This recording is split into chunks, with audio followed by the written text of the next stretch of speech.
I have one of the best jobs in the world. I feel better as I pull down the drive. What keeps me at the bridge is the curriculum and the program. It's about love and compassion. It's a very special place. I'll just take a look around. They refer to it as God's country. Deborah, we're so glad to be here today. I'm Patrick with Hansei. It's so nice to meet you. I've been a friend of the bridge for a long time, and we've been looking forward to our day-long bridge experience. Okay, well, you picked a perfect day to do it. That's right. I've been here since 2011. I've seen a lot of changes, including the original bridge to the bridge that we're standing on today. When I started here in 2011, there were international flags at the lodge up there. It was real common to have clients here that were from all over the world. There's a map inside the lodge, and there's all these pins in places all across the world.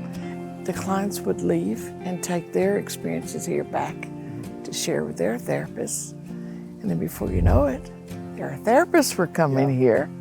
And so as a result of that, Paul and Carol Cannon's life-saving message is now all over the world. I love what I see happening in the lives of the clients that have the experience of the bridge. Also, what it continues to give to my life.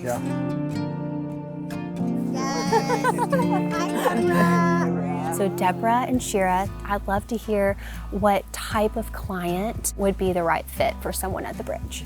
So mainly what we say is if you have emotional pain and you don't know where it's coming from, that's what we are here to do. We are often met with the question, what is wrong with me? What we will typically do is reframe that question from what's wrong with you to tell us what happened to you. How many clients can you have at the bridge at one time? We average about 15. Okay. We like that we have small numbers and it makes for a really intimate experience. We have closed admissions. That means that we only admit to small cohorts every other Monday. No one new is coming in every day of the week, and so that allows us to really go deep into that family system and try to say, oh, that's where that kind of maybe originated from. It ends up being sacred and holy, and we often use terms like it's just the magic that happens out at the bridge, We're really excited to hear more about it and get to meet more of the bridge staff today. Glad you're here. Yeah. So are we, This place is beautiful.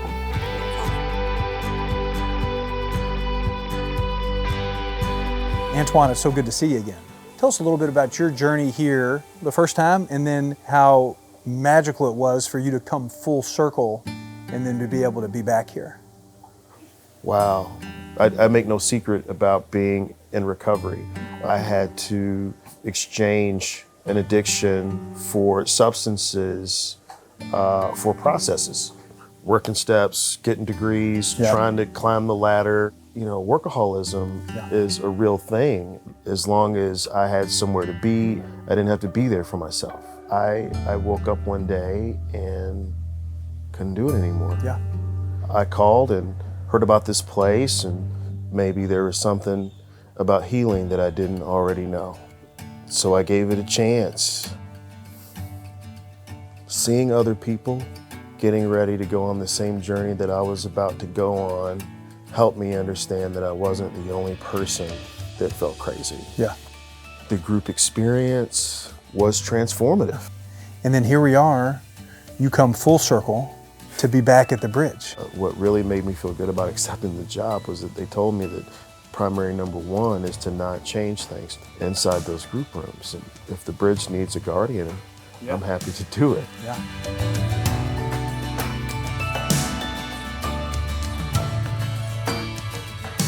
Julie, we have heard that you were a person that we had to chat with.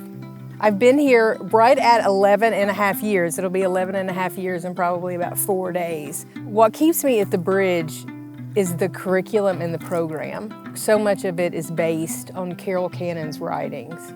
They were really ahead of their time. When you read her books, it's not just, oh, this is how everybody does everything wrong and this is what they need to do right. Carol Cannon said, this is how I screwed it up and this is how I made it right. And so she tells on herself, when I show up authentically, my hope is that the clients will feel safe enough to do the same. I've done this work. It's not just me saying, you need to do this. It's saying, I know it sucks and I did it too, but it was worth it. I am a recovering addict, and there was a time when the world had no use for me. And I know how that feels, you know, to just be worthless. And I'm not gonna offer that to anybody else. Give them a safe place so they can understand how they got where they got and that it's okay. We just have to do something different now. Right. You know, we are very fortunate at Hansei in that we are able to work with treatment facilities all across the United States. And two things that we're extremely passionate about is expanding access for care and promoting quality care at a facility level. And there is a very obvious thread here at the Bridge of quality care, starting with the CEO down to the clinicians. It flows from every level and staff member here. And so I hope you know that as outsiders, we feel that very strongly. And we're glad to be able to share the story of the Bridge. And thank you for letting us speak with you today. Thank you. I've enjoyed it.